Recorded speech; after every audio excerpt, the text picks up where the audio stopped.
అనుక్షణం ప్రజల పక్షం 95 న్యూస్ కి స్వాగతం. ముందుగా హెడ్లైన్స్. అక్రమంగా కళేభారాలకు తరలిస్తున్న గోవుల లారీని అడ్డుకున్న పోలీసులకు స్వాధీనం చేసిన గ్రీన్ హార్ట్ స్వచ్ఛంద సేవా సమితి సభ్యులు. ఆశా వర్కర్ సరోజమ్మ అనుమానాస్పద స్థితిలో మృతి. భర్తే తన కుమార్తెను చంపేసి ఆత్మహత్యలా చిత్రీకరించారని కుటుంబ సభ్యుల ఆరోపణ. కేసు దర్యాప్తు చేస్తున్న చౌడేపల్లి పోలీసులు. వైసీపీ అంటే ఇన్నాళ్ళు కామటిపుర పార్టీనే అనుకున్నాం, కానీ అది ఇప్పుడు ఉగ్రవాద పార్టీగా కూడా మారిపోయింది. శవం కనిపిస్తే శివాలెత్తిపోయే జగన్మోహన్ రెడ్డి విమర్శించిన తెలుగుదేశం పార్టీ అధికార ప్రతినిధి ఆర్జే వెంకటేష్. కామ్రేడ్ సీతారాం ఏచూరి మరణం కార్మిక వర్గానికి తీరని లోటు. ప్రగాఢ సానుభూతిని వ్యక్తం చేసిన సిపిఐ నియోజకవర్గ కార్యదర్శి మురళి. ఆప్కా సిబ్బంది వేతనాలు చెల్లించాలని మోకాలపై నిలబడిన నిరసన తెలిపిన కార్మికులు. మద్దతు తెలిపిన ఏఐటియుసి. డీటెయిల్స్ చూస్తే మదనపల్లి ప్రభుత్వ సర్వజన బోధన ఆసుపత్రిలో పనిచేస్తున్న ఆప్కా సిబ్బందికి పెండింగ్ లో ఉన్న వేతనాలు చెల్లించాలని గత 10 రోజులుగా ప్రతిరోజు నిరసనలు తెలియజేస్తున్న ఆసుపత్రి సూపరింటెండెంట్, జిల్లా ఉన్నతాధికారులు ఏమాత్రం పట్టించుకోవడం లేదని, ఆప్కా సిబ్బంది పట్ల అధికారులకు చిన్న చూపు తగదని ఏఐటియుసి జిల్లా ప్రధాన కార్యదర్శి సాంబశివ, వ్యవసాయ కార్మిక సంఘం జిల్లా కార్యదర్శి కృష్ణప్ప ఆరోపించారు. పెండింగ్ లో ఉన్న వేతనాలు చెల్లించాలని కోరుతూ గురువారం 10వ రోజు మోకాలపై నిలబడి ఏఐటియుసి ఆధ్వర్యంలో నిరసన తెలిపారు. ఈ సందర్భంగా వారు మాట్లాడుతూ మదనపల్లి ప్రభుత్వ సర్వజన బోధన ఆసుపత్రిలో పనిచేస్తున్న ఆప్కా సిబ్బందికి పెండింగ్ లో ఉన్న వేతనాలు చెల్లించడంలో స్థానిక ఆసుపత్రి సూపరింటెండెంట్, సంబంధిత అధికారుల అలసత్వం కారణంగానే నెలల తరబడి వేతనాలు పెండింగ్ లో ఉన్నాయన్నారు. ప్రతిరోజు ఆప్కా సిబ్బంది చేత సేవలు చేపిస్తున్న అధికారులకు వారికి వేతనాలు చెల్లించడంలో నిర్లక్ష్యం ఎందుకన్నారు. జిల్లా కలెక్టర్ స్పందించి ఆప్కా సిబ్బందికి పెండింగ్ లో ఉన్న వేతనాలు చెల్లించడానికి చొరవ చూపాలని కోరారు. ఈ కార్యక్రమంలో ఏఐటియుసి మదనపల్లి పట్టణ కార్యదర్శి తిరుమల, ముబారక్, దేవా, జాగ్, జ్ఞానశేఖర్, అమరావతి, హరికృష్ణ, మాధవి, మృదుల, రేవతి, గంగాదేవి, తులసి, మల్లికార్జున, ఉషా తదితరులు పాల్గొన్నారు. హాస్పిటల్లో జీడీఏగా వర్క్ చేస్తున్నాము. మేము ఈరోజు నిరసన 10వ రోజు చేరుకుంది. ఇంతవరకు కానీ మాకు ఎలాంటి రిజల్ట్ కూడా లేదు. ఇంతవరకు ఆఫీస్లో అడిగినా నిన్న ఏమో పెట్టేసినామన్నారు. ఆఫ్కాస్ ఆఫీస్లో ఏదో పెండింగ్ ఉంది అంటున్నారు. ఇంతవరకు మా గురించి కూడా అందరికి ఆఫీసులో అందరికి తెలుసుంటుంది. మాపై దయతలిచి మా జీతాలు మాకు ఇవ్వాల్సిందే కోరుతున్నాము. అదే కాకుండా ఇప్పుడు 7 నెలలుగా పడట్లేదు. మాతో పాటు కొంతమంది 14 నెలలుగా పడట్లేదు. చాలా కష్టంగా ఉంది. ఆఫీస్ దగ్గరికి వెళ్ళినా కూడా వాళ్ళు ఏమి పట్టించుకోవాలా, పెట్టినామన్నారు. నిన్న కూడా అడిగినారు. బ్యాంక్ డీటెయిల్స్ అన్నీ తీసుకున్నారు. మళ్ళీ ఈవినింగ్ మళ్ళీ అందరినీ పిలిపించి మళ్ళీ కావాలని అడిగినారు. మళ్ళీ మార్నింగ్ 8 గంటలకు ఫోన్ చేసి మీది మళ్ళీ తప్పు వస్తుంది, మళ్ళీ రండి తీసుకుని తిప్పిస్తాను. కానీ మాకు ఏ మాత్రం బిల్స్ పెట్టట్లేదు. అందరికీ చాలా కష్టంగా ఉంది. నుంచి 12వ తారీఖు వరకు అంటే 10 రోజులుగా ఏ సంస్థలో పనిచేస్తున్న అవుట్సోర్సింగ్ సిబ్బందికి జీతాలు లేక చాలా ఇబ్బందులు పడుతున్నారు. వినాయక చవితి వచ్చింది. వినాయక చవితి కూడా అయిపోయింది. ఆల్రెడీ పండుగలన్నీ అయిపోతాయి, కానీ వీళ్ళ బతుకులు మాత్రం అట్లే ఉన్నాయి. వీళ్ళ దయ గురించి ప్రతి ఒక్కరూ ఇక్కడ ఉన్నటువంటి సిబ్బంది కానీ సూపరింటెండెంట్ కానీ ఇమ్మీడియట్లీ వాళ్ళను గుర్తించుకొని వాళ్ళకు జీతాలు ఇవ్వాల్సిందిగా కోరుతున్నాం. అలాగే 7 నెలలు పట్టినటువంటి అలా 14 నెలలటువంటి జీతాలు పెండింగ్లో ఉన్నటువంటి జీతాలను వెంటనే వీళ్ళకి విడుదల చేయాలని చెప్పి ఏఐటీసీగా డిమాండ్ చేస్తున్నాం. అక్రమంగా కళేబారాలకు తరలిస్తున్న గోవుల లారీని అడ్డుకొని పోలీసులకు అప్పజెప్పిన గ్రీన్ హార్ట్ స్వచ్ఛంద సేవా సంస్థ సభ్యులు. సకాలంలో స్పందించని పోలీసులు, ఉన్నతాధికారులు. పోలీసుల తీరుపై ఎమ్మెల్యే షాజహాన్ బాషాకు ఫిర్యాదు తెలియజేసిన గ్రీన్ హార్ట్ సభ్యులు. సకాలంలో స్పందించి పోలీసు, ఉన్నతాధికారుల కర్తవ్యాన్ని గుర్తు చేసిన ఎమ్మెల్యే షాజహాన్ బాషా. అనంతపురం నుంచి తమిళనాడు సేలంకు కళేభారాలకు గోవులను తరలిస్తున్న తరుణంలో రాబడిన సమాచారం మేరకు గ్రీన్ హార్ట్ స్వచ్ఛంద సేవా సంస్థ సభ్యులు, తెలుగుదేశం పార్టీ కార్యకర్తలు కళేభారాలకు తరలిస్తున్న గోవుల అక్రమ లారీని తట్టువారిపల్లి జంక్షన్ వద్ద అడ్డుకున్నారు. అనంతరం లారీలు 46 మూగజీవులను తరలిస్తున్నట్లు లారీ డ్రైవర్, క్లీనర్ తెలపడంతో గ్రీన్ హార్ట్ సంస్థ సభ్యులు, తెలుగుదేశం కార్యకర్తలు, పోలీసు ఉన్నతాధికారులకు తెలిపారు. అయితే పోలీసు ఉన్నతాధికారులు నిర్లక్ష్యంగా వ్యవహరించడంతో గోవులను కలైబారాలకు తరలిస్తున్న లారీలను అడ్డుకున్న విషయం ఎమ్మెల్యే షాజహాన్ బాషా దృష్టికి తీసుకెళ్లారు. ఎమ్మెల్యే షాజహాన్ బాషా సకాలంలో స్పందించి పోలీసు ఉన్నతాధికారులకు కర్తవ్యాన్ని గుర్తు చేశారు.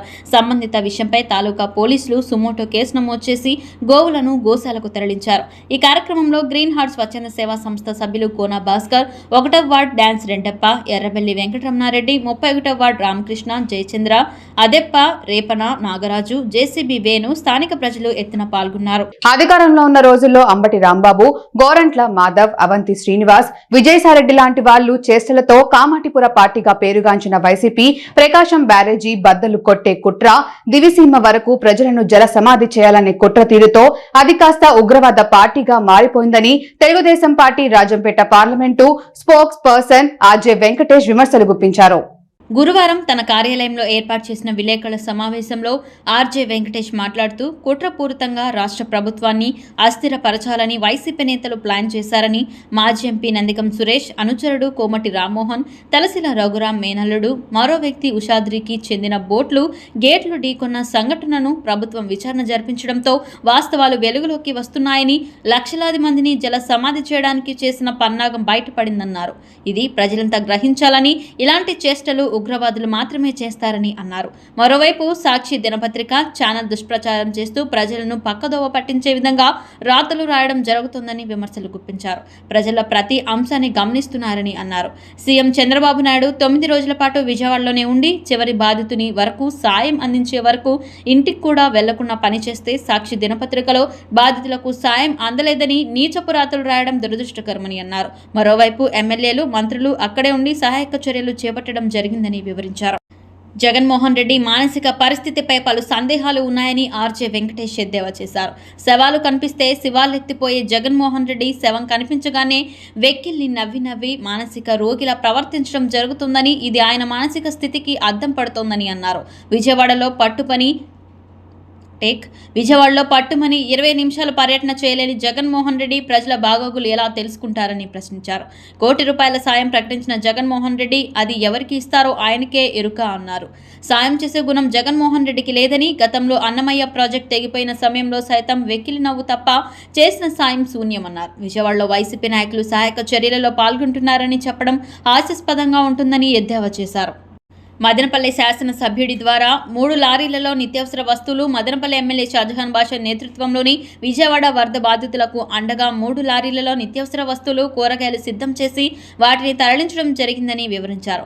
శాసనసభ్యులు షాజహాన్ బాషా పిలుపుతో మదనపల్లి నియోజకవర్గం నుండి దాతలు పెద్ద ఎత్తున స్పందించడం, విజయవాడ వరద బాధితులకు సహాయంగా నిత్యావసర సరుకులు, కూరగాయలు, బియ్యం, వంట సామాగ్రి, దుప్పట్లు తదితర వస్తువులను పంపిణీ చేయడానికి అవసరమైన సామాగ్రిని సిద్ధం చేయడం గొప్ప విషయమని అన్నారు. ఈ సమావేశంలో మాజీ సర్పంచ్ లక్ష్మణ, అన్వర్, తరిగొండ సత్యరెడ్డి, రామాంజులు, మనోహర్ రెడ్డి తదితరులు పాల్గొన్నారు. బాపట్ల ఎంపీ ఆయన ఇద్దరు కలిసి వాళ్ళ అనుచరుల ద్వారా కుట్ర పన్ని 3 పడవలకి దాదాపు ఒక్కో పడవ 50 నుండి 60 టన్నులు అటువంటివి 3 పడవలను చైన్ లింక్ చేసి మొత్తంగా 5 పడవలను ఒకేసారి పంపించారు. కుట్రతో పంపించారు. అంటే ప్రకాశం బ్యారేజీని డ్యామేజ్ చేసి ఆ నీటిని కింద దివిసీమ దాకా పంపించి ప్రజలను చంపేయాలనే కుట్ర. ఇది ఉగ్రవాదం చేసేటువంటి కుట్ర. ఈ కుట్రలంతా ఈ వైఎస్ఆర్సీపీ పార్టీ ఇటీవల పన్నుతా ఉంది. ప్రజలంతా కూడా తెలుసుకోవాలి. ముఖ్యంగా సాక్షి పత్రిక విషం చెబుతా ఉంది. ఇదేదో ఏమి జరగనట్టు, సహాయ చర్యలు అందనట్టు చంద్రబాబు నాయుడు డైవర్ట్ చేస్తా ఉన్నాడు, నందిగం సురేష్ని అరెస్ట్ చేసి అని చెప్పి దుష్ప్రచారం చేస్తా ఉంది. వీటన్నిటిని కూడా తెలుగుదేశం పార్టీ తీవ్రంగా ఖండిస్తా ఉంది. ప్రజలు ప్రతి చర్యను గమనిస్తున్నారు. 9 రోజులు ఇంటికి కూడా పోకుండా చంద్రబాబు నాయుడు గారు వరదలు వచ్చిన ప్రాంతాల్లో తిరిగి చివరి బాధితుడికి సహాయం అందే వరకు కూడా అక్కడ ప్రయత్నం చేస్తున్నారు. మిగిలిన ఎమ్మెల్యేలు కూడా వారి స్థాయిలో వాళ్ళు ప్రయత్నం చేస్తున్నారు. ముఖ్యంగా మదనపల్లి నియోజకవర్గంలో షాజహాన్ బాషా గారి నాయకత్వం కింద ఇక్కడ వరద బాధితులకు అందరికీ 3 కేజీల ప్యాకేజ్ రైస్, నూనె, పప్పు ధాన్యాలు, చక్కెర అంతా కూడా ప్యాకేజ్ చేసి 2 లారీలలో కూరగాయలంతా కూడా పంపిణీ చేయడం జరుగుతూ ఉంది. ఈ విధంగా తుఫాన్ బాధితులు ఒకవైపు తెలుగుదేశం పార్టీ కార్యకర్తలతో సహా ఆదుకుంటా ఉంటే జగన్మోహన్ రెడ్డి ₹1 కూడా విధించిన పాపాన పోలేదు.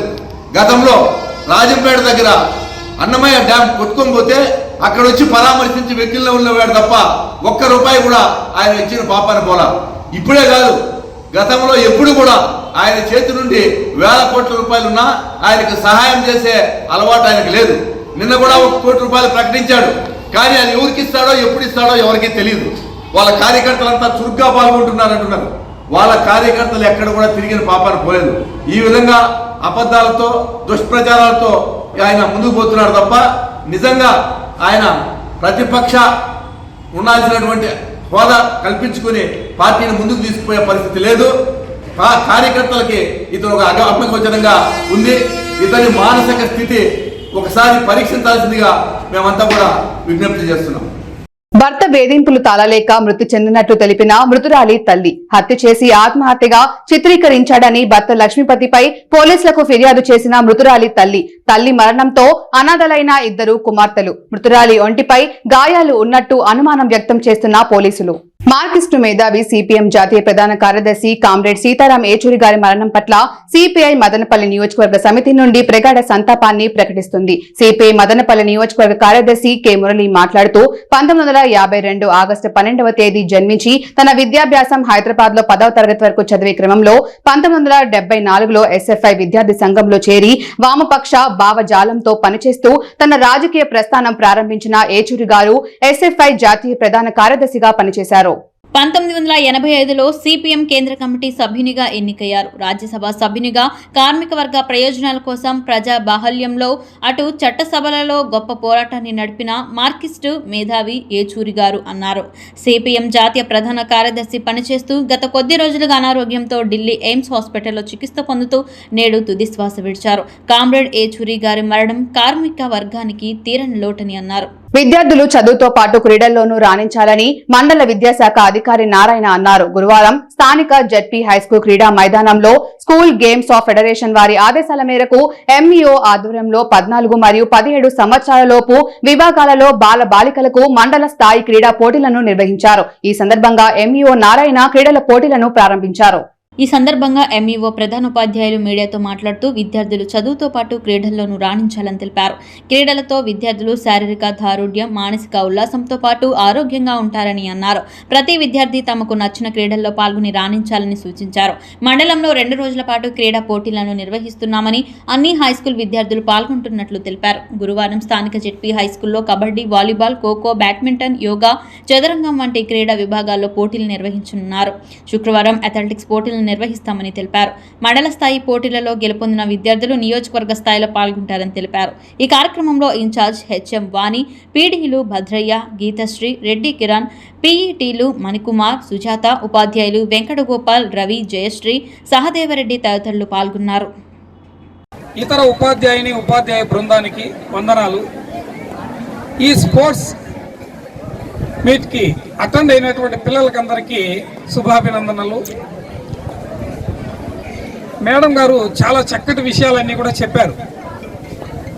ఈ గేమ్స్ యొక్క ప్రాధాన్యతను గురించి ముఖ్యంగా ఏమరా అంటే విద్యార్థి దశలో ఆ విద్యార్థి యొక్క ఆరోగ్యం దేనిపైన డిపెండ్ అయి ఉంటుందంటే అతను యొక్క మానసిక ఆరోగ్యం, శారీరక ఆరోగ్యం.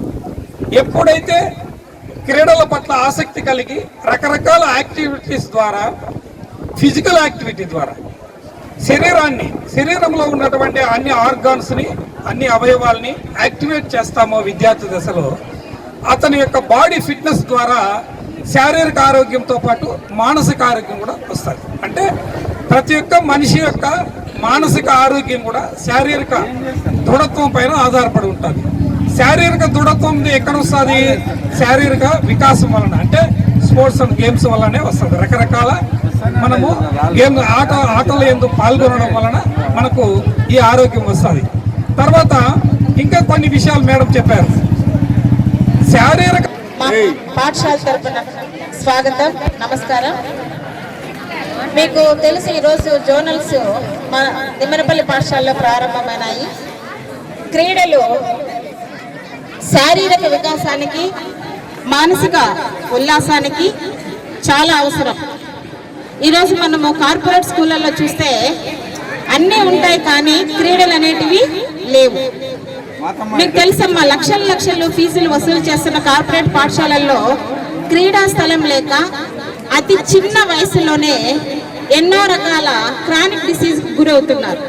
ముఖ్యంగా పిల్లలు ఊబకాయం, ఒబెసిటీ, షుగర్, హార్ట్ అటాక్లతో వాళ్ళు విలువైనటువంటి బాల్యాన్ని పోగొట్టుకోవడమే కాకుండా చిన్న వయసులోనే వాళ్ళు మరణానికి గురవుతుండడం మనం చూస్తున్నాం.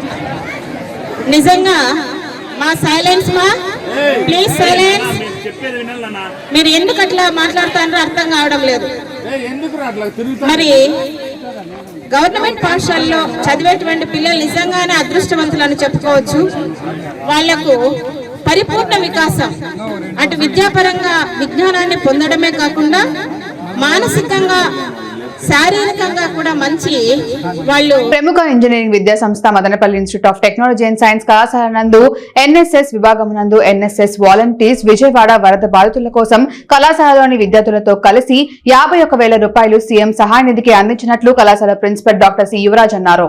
కళాశాలలోని విద్యార్థులు మరియు అధ్యాపకులు తమ వంతు సహాయంగా వరద బాధితుల సహాయార్థం అందించినట్లు ఆయన అన్నారు. తల్లిదండ్రులు ఇచ్చే నగదును దాచిపెట్టుకున్న విద్యార్థులు విజయవాడలోనికి సంభవించిన వరదలకు తమ వంతు ప్రజలను ఆదుకునేందుకు కళాశాలలోని ఎన్ఎస్ఎస్ వాలంటీర్స్ ముందుకు వచ్చారని, ఈ మేరకు వారి ఆధ్వర్యంలో 51,000 నగదును ముఖ్యమంత్రి సహాయ నిధికి పంపారని అన్నారు. ఈ కార్యక్రమంలో వైస్ ప్రిన్సిపల్ డాక్టర్ కమల్ భాషా, NSS coordinator Rajesh, volunteers, NSS volunteers పాల్గొన్నారు. అనుక్షణం ప్రజల పక్షం 95 న్యూస్ ఇంతటితో సమాప్తం. తిరిగి రేపటి బులెటిన్లో మళ్ళీ కలుద్దాం. అంతవరకు సెలవు, నమస్కారం.